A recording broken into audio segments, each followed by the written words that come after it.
Let us honor and reflect on the extraordinary life of a man who forever changed the landscape of television and in doing so impacted millions of lives. Phil Donahue, known to many as the king of daytime talk, was more than just a television host. He was a pioneer, a trailblazer, and a voice for those who had often been silenced. His passing at the age of 88 leaves a profound void in the world of media. Phil Donahue was born on December 21st, 1935, in Cleveland, Ohio. And from the very beginning, he showed a deep curiosity about the world around him. But it wasn't until 1967, when he launched The Phil Donahue Show in Dayton, Ohio, that he truly began to shape the future of daytime television. Phil Donahue passed away peacefully at his home, surrounded by his family, his beloved wife, his children, grandchildren, and even his loyal golden retriever, Charlie. This is the latest in pop news with Lolly Parks. Phil Donahue didn't just host a show. He created a platform for meaningful conversation. At a time when television was often seen as a medium for entertainment alone, Donahue dared to push the boundaries. His show tackled controversial and challenging topics, from child abuse within institutions to feminism, race relations, and more. He didn't shy away from the tough conversations. Instead, he leaned into them, understanding that the power of television could be harnessed for good, for change, and for truth. One of the most revolutionary aspects of his show was the inclusion of the audience. Phil recognized that the people watching at home had something important to say, and he gave them the opportunity to engage directly with his guests. It was this element, this connection between the host, the guest, and the audience, that set the Phil Donahue Show apart from anything that had come before it.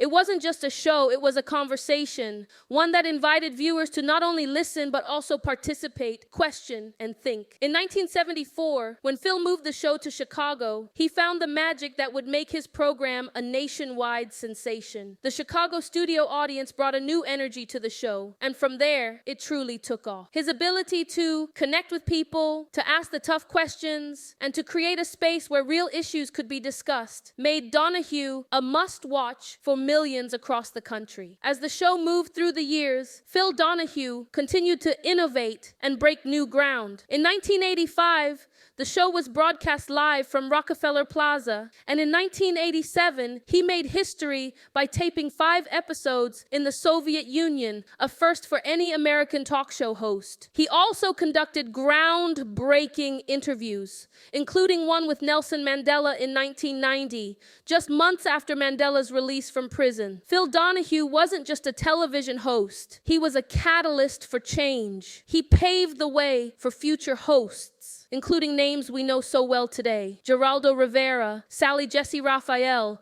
Montel Williams, and Oprah Winfrey. In fact, Oprah herself has often credited Phil Donahue with creating the path that allowed her to build her own legacy. She once said, "If there had been no Phil Donahue show, there would be no Oprah Winfrey show."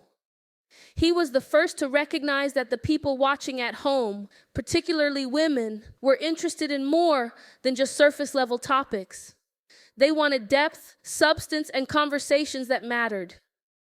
Over the course of his career, Phil Donahue won 20 Emmy Awards, 10 for his outstanding work as a host, and 10 for the show itself. But his greatest achievement wasn't the awards or the accolades. It was the impact he had on the lives of the people who watched him. He made us think, he made us question, and he made us better. In his personal life, Phil was a devoted husband, father, and grandfather.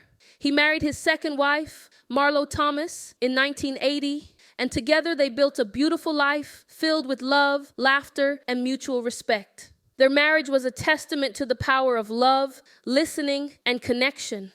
Marlo has shared that the secret to their enduring marriage was threefold: love, listening, and as she put it, you have to have a little bit of passion.